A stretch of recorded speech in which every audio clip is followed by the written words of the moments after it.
everybody. Welcome into the Sportscaster and her son, where sports bridges the gap between the generations. I would be that older generation. I'm Peggy Kuzinski, 12-time Emmy award-winning sportscaster from ESPN Chicago. I'm the OG, and this is my son, Jason. Hey, Jason. Yeah, I'm Jason. I'm the younger generation. You know, it might be a little hard to tell looking at us, but I'm a sportscaster out here in Manhattan, Kansas, Topeka, Kansas. I spent a little time covering K-State sports, also talking Texas basketball from the Field of 68, and doing this show with my mom where we talk about the lowly Chicago Bears. Okay, you know what's crazy? The last episode, we had Herm Edwards from ESPN on. The man. And we were talking about the ascension of Caleb Williams and how every week there was new superlatives about Caleb Williams and how quickly he was rewriting the record books for quarterbacks in Chicago. You know what's happened since then, Jason? They haven't scored a touchdown. You're exactly right. He has not thrown a passing touchdown since the bye week. Yep. It has been a month since he has thrown a passing touchdown. The Bears are in a deep dive, a nosedive, 3 straight losses after their 3-game win streak against the bottom feeders in the NFL. And the Bears have fired their offensive coordinator, Shane Waldron. It's crazy how quickly things have changed. Well, thank God the Bears are freed from Shane Waldron, because I think that watching the last few games, Arizona game and the New England game, like that New England defense is terrible. And the Bears made them look fantastic on Sunday because no one could get open. And so change is a good thing, and change happened Tuesday morning in Chicago. Great thing to wake up to. I mean, that, like, usually they save something like that for a Friday news dump, not in the NFL, but, you know, little Tuesday morning change is going to be made. Like, they're going to score a touch. They're going to have a passing touchdown this weekend. They have to. I just, you know, there's not much else for me to say about these last couple of weeks other than it's the most Bears thing of all time. I know. It's the most Bears thing of all time. They have looked so bad these last 2 games, been borderline unwatchable. Yep. And then, you know, firing a coach, you hope that's going to make the difference. But at this point, like, you have to ask, like, Caleb Williams doesn't look great. Wide receivers don't look great. You know, for as much as DJ Moore complains on the sideline, he can't really get open. And so just frustration, pure frustration. And you hope that this change does something, but, man, we're going to wait and see.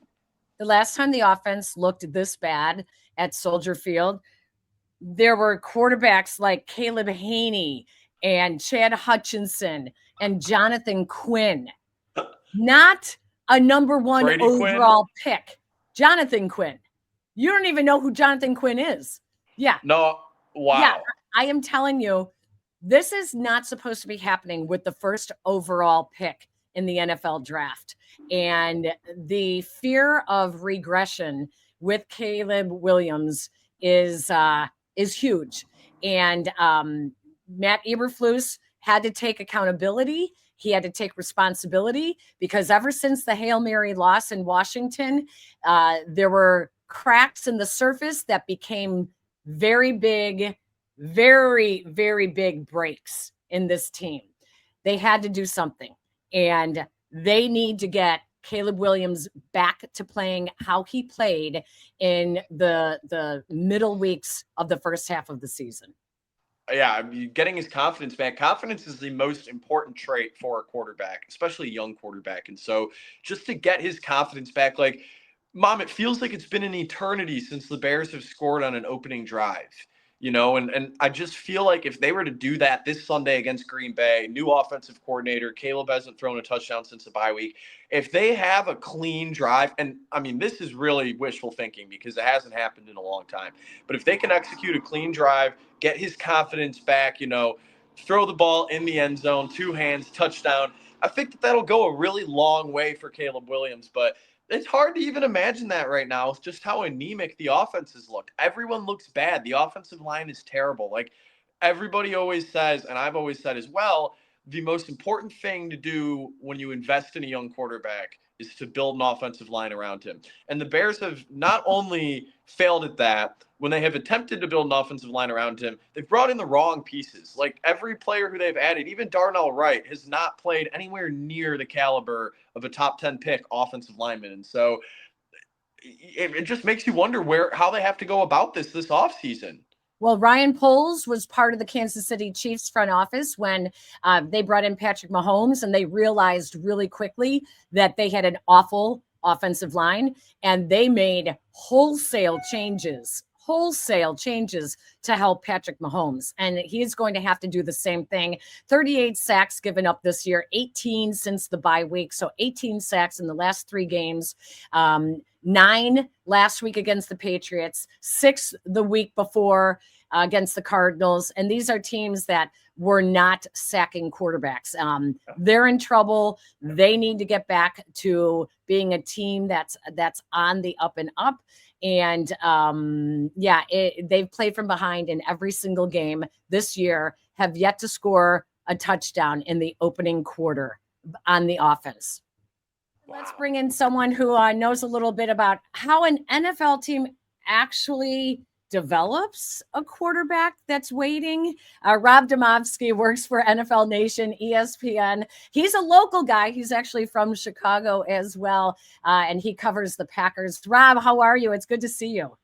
It's great to see you guys. I will say I've done a lot of these, but this is my first mother-son podcast appearance, so I'm definitely checking that one off the list. Awesome. So one thing the Bears cannot check off the list is developing a quarterback. This has been an issue of their entire franchise history. And it's easy to point to Green Bay, where they've had Hall of Fame quarterbacks, and they have the luxury of sitting on the bench and learning from a Hall of Fame quarterback.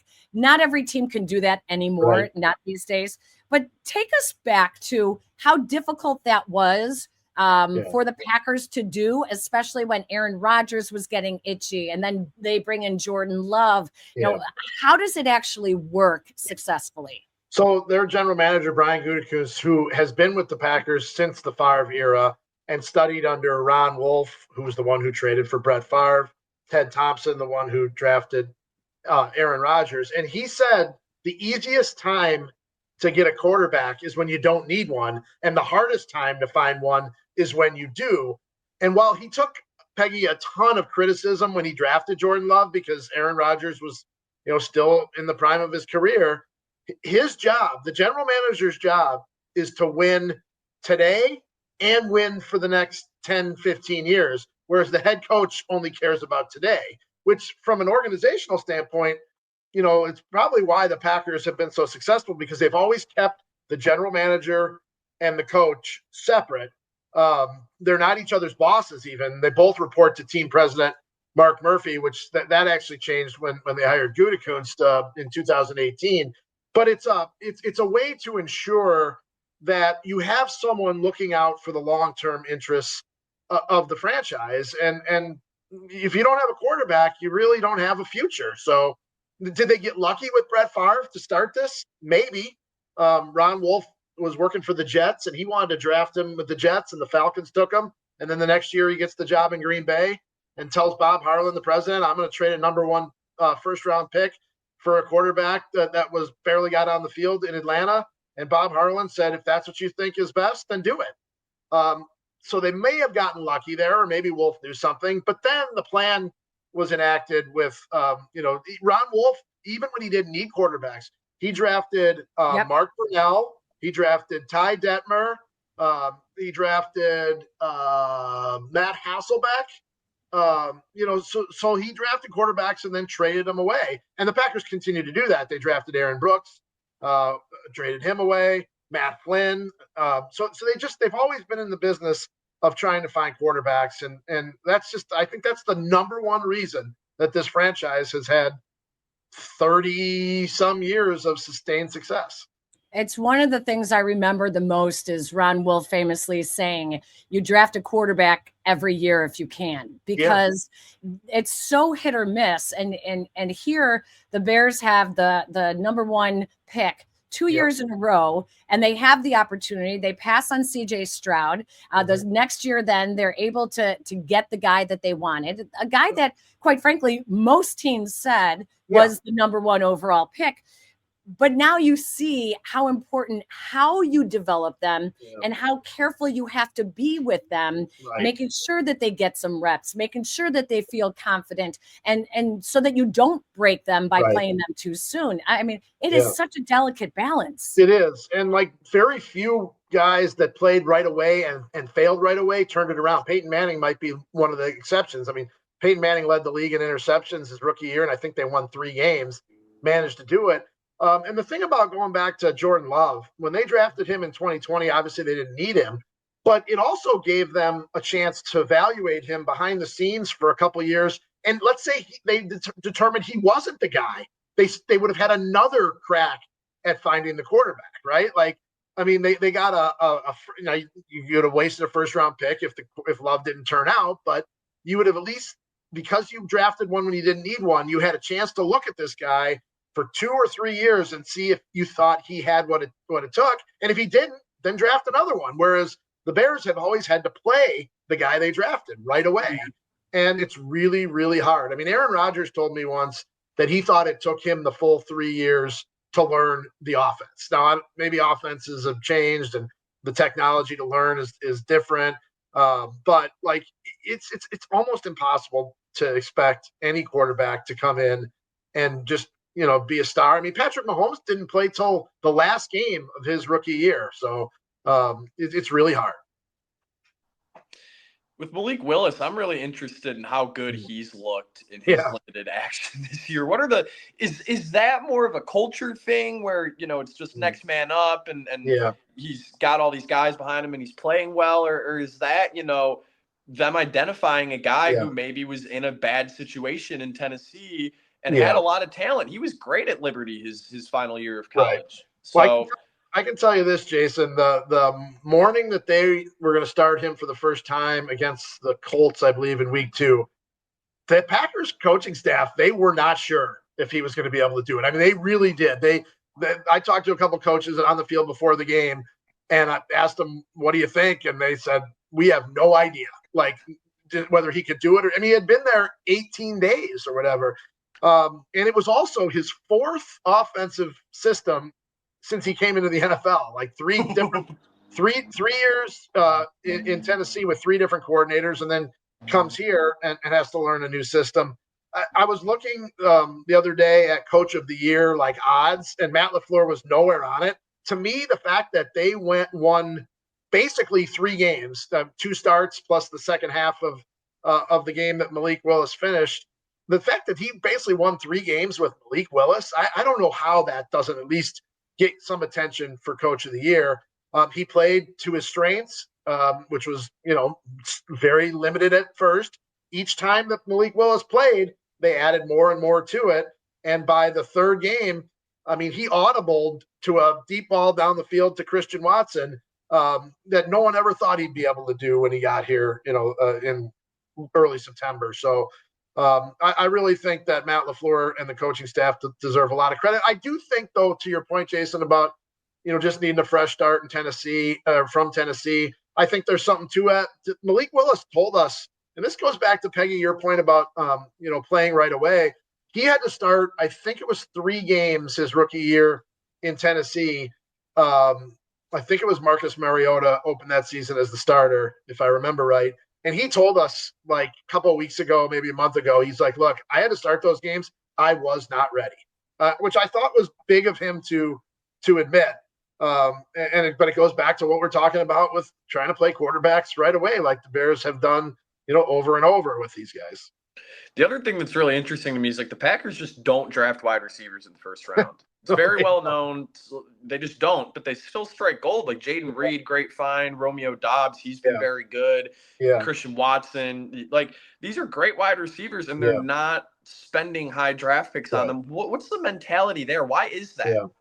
Jason, how old were you in 2002? I wasn't born yet for that draft. I was born in June of 2002. They drafted Javon Walker in the first round, receiver, in 2002. That's the last time they've done it. You literally your entire lifetime, they have never drafted a receiver in the first round. So it's just that you mentioned, like, I mean, Donald Driver, who was probably top 5 receiver ever here, was a 7th round pick. Now that's just pure luck. That's not anything that, they had figured out. But Greg Jennings, James Jones, Jordy Nelson, Randall Cobb, Devontae Adams, on and on and on. And now, you mentioned the guys that are here now. Jaden Reed, 2nd round pick, and Dobbs 4th round, Christian Watson 2nd round. It's remarkable. I don't know how they do it, but they've done it. And there were there's fans that are frustrated. Aaron Rodgers was frustrated by it. I mean, he wanted them to take Justin Jefferson badly the year they took Jordan Love. I mean, now it turned out the Vikings traded up and they weren't going to get him anyway. But he thought that draft was deep on receivers, and Rodgers thought he was getting a receiver that year. He should have known better that he wasn't. But they've I believe this year when they drafted Jordan Morgan, offensive tackle out of Arizona.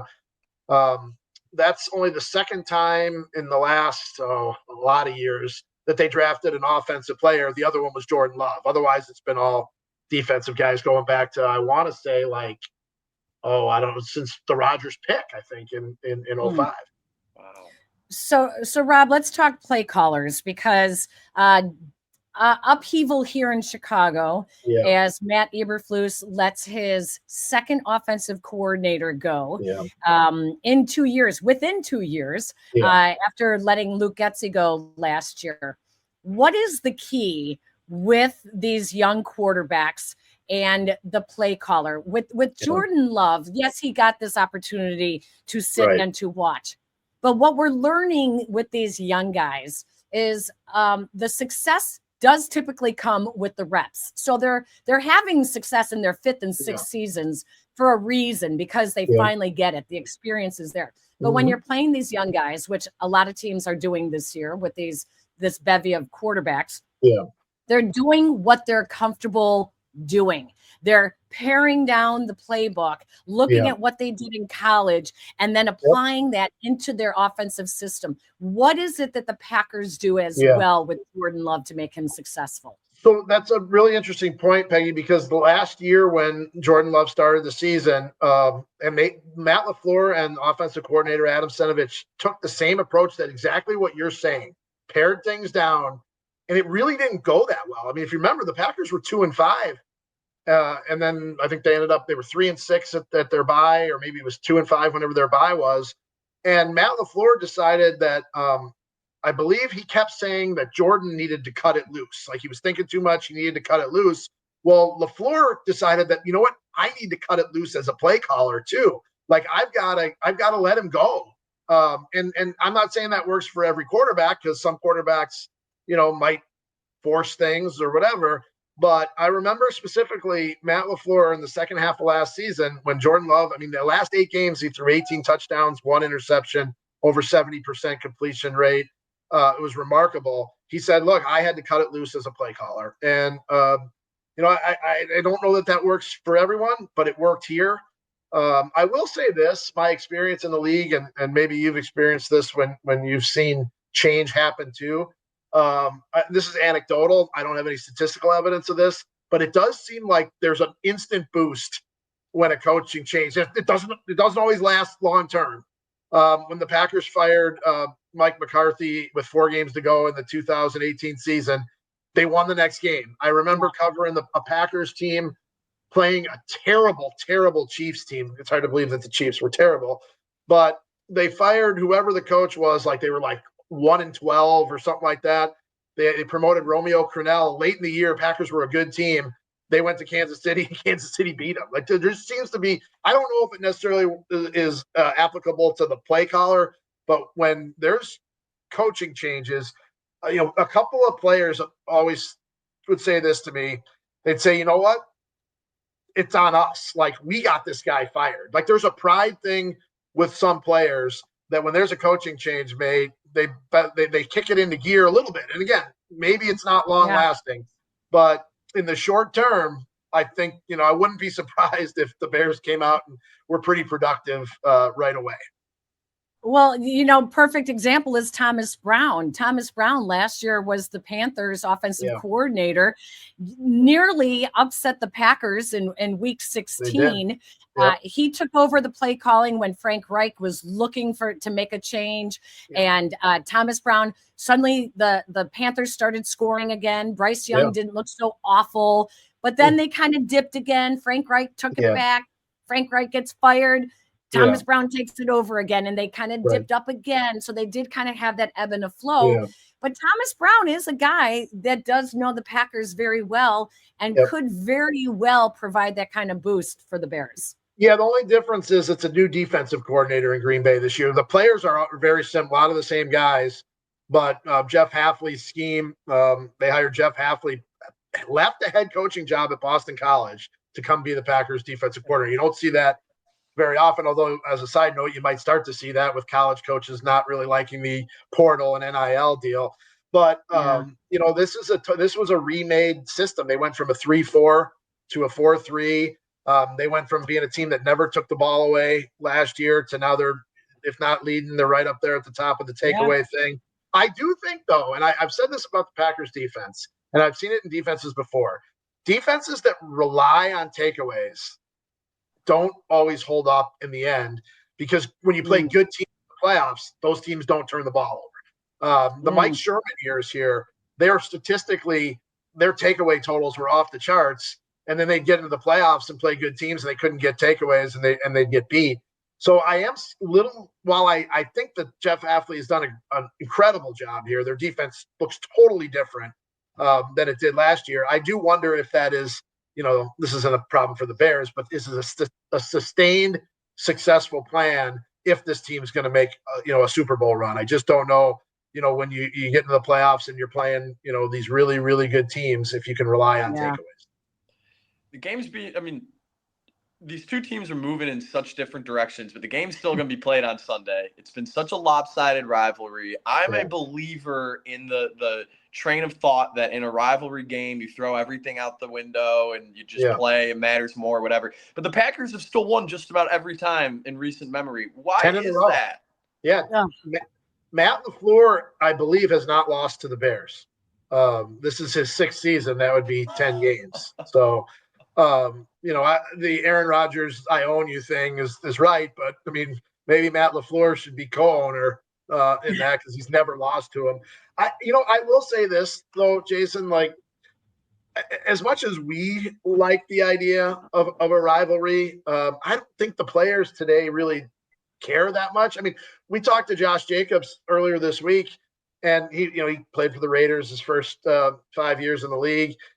Came here this year as a free agent, and someone asked him, does the Bears-Packers rivalry mean anything to you? And I actually give him credit. He goes, "Look, I'm not going to BS you guys. It really, I understand the history of it, but it really doesn't. It doesn't mean anything to us because maybe they look at it as one-sided, but also guys just change teams so fast that."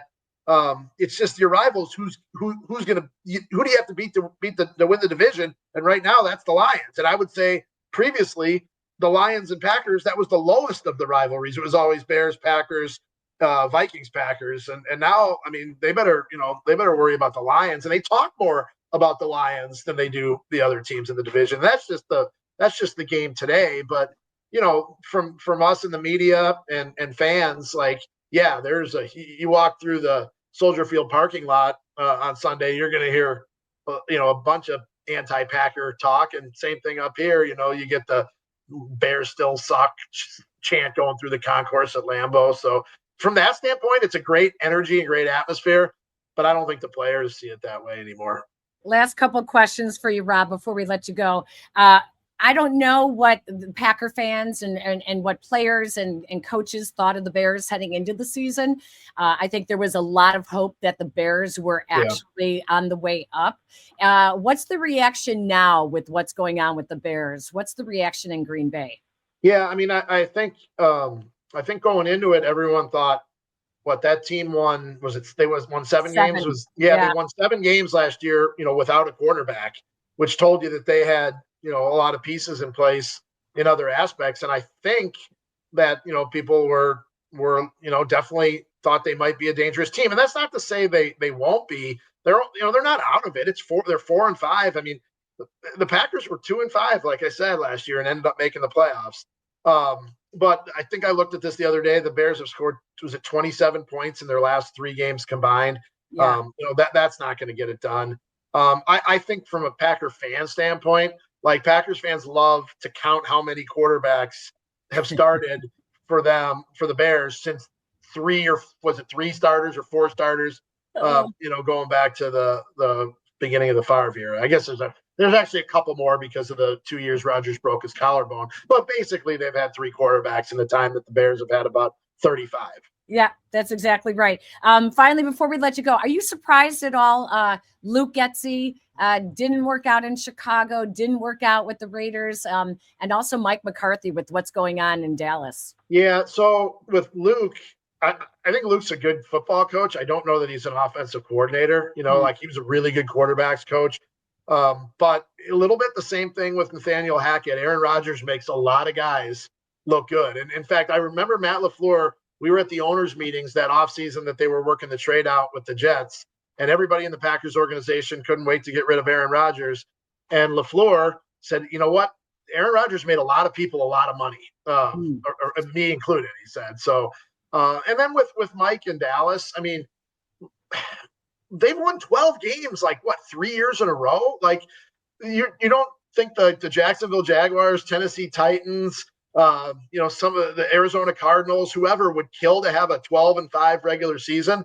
Unfortunately, Mike took a job in Dallas that, a lot like here, and it's probably why he got the job, because the Joneses thought, he was used to a place where the scrutiny was really high. And I know people are surprised that scrutiny is high in Green Bay because it's a small town. This is literally the only thing going in the state. So all eyes, outside of the Wisconsin Badgers are on this team.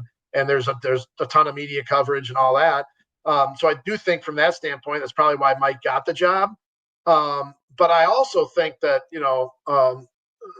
they didn't help Mike a lot in terms of player acquisition. I mean, they didn't sign any free agents. I thought he did a great job taking over the play calling last year with Dak, and the offense was incredible. Then it just didn't translate to the playoffs. So, unfortunately for Mike, that's probably going to be, it for him. His contract is up, so technically they don't have to fire him. I think that's a hard place to win. And everyone thinks that Jerry Jones wants to win football games. You know what he wants to do more, Peggy? Make money. Make money. Make money. They don't necessarily devote everything they have to winning football games. Well, it's the opposite here in Chicago. All they want to do is win football games, and they just can't figure out how to do it.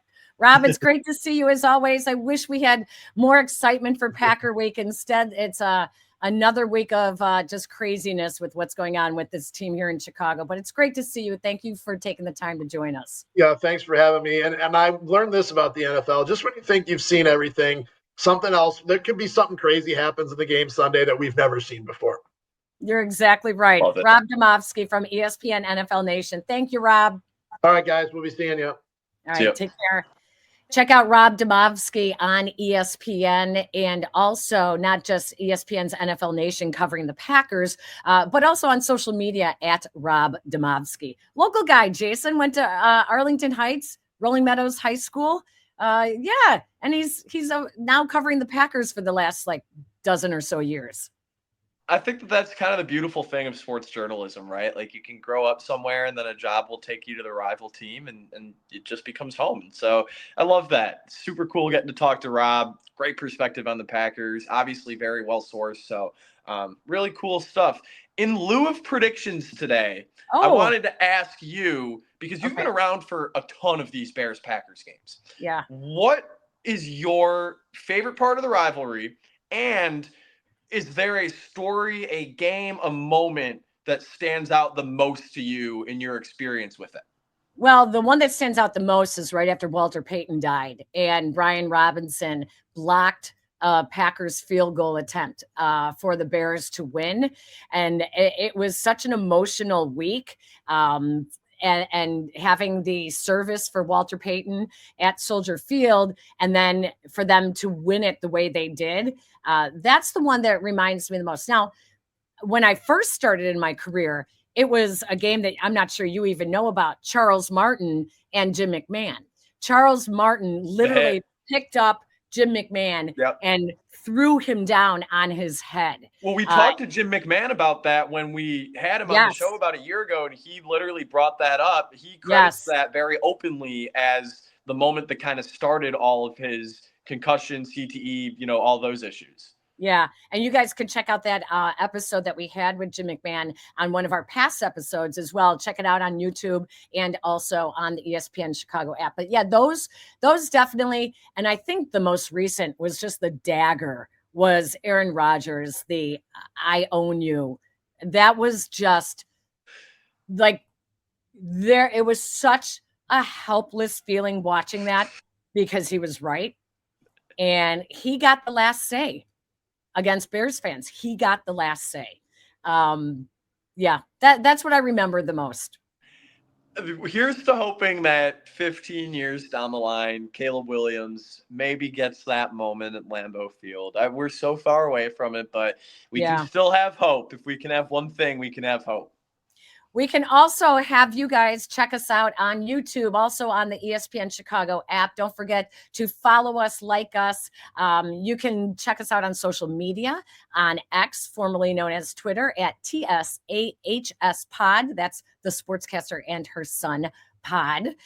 Follow Jason at Jason Conander. You can follow me at ESPN Peggy or at Peggy Kaczynski. Don't forget to check out Rob Demovsky as well. Thank you to Jack McGrath, our producer at ESPN Chicago, where you can find our audio version of the podcast, not just Apple Podcasts, but also the ESPN Chicago app. I will be back on the postgame show for ESPN Chicago and the Chicago Bears radio network, along with Yurko, a former Packer, another local guy growing up in Northwest Indiana, growing up a Bears fan, ended up playing for the Packers. So you can check out our postgame coverage, every Bears game on the ESPN Chicago app on the Chicago Bears radio network. Jason, what else?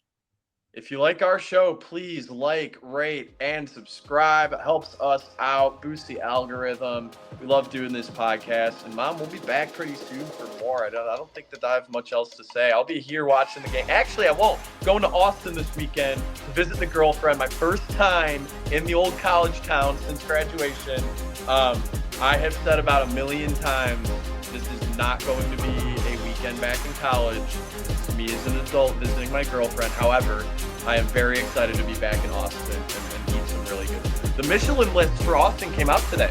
Ooh, I'll have to check it out. Yeah. All right, Jason, great job, buddy. Have a great weekend. Hopefully we have some positive things to talk about next week. Thank you, everybody. Thank you, everyone, for joining us. Hey, hook 'em horns, too, all right? Yeah, hook 'em.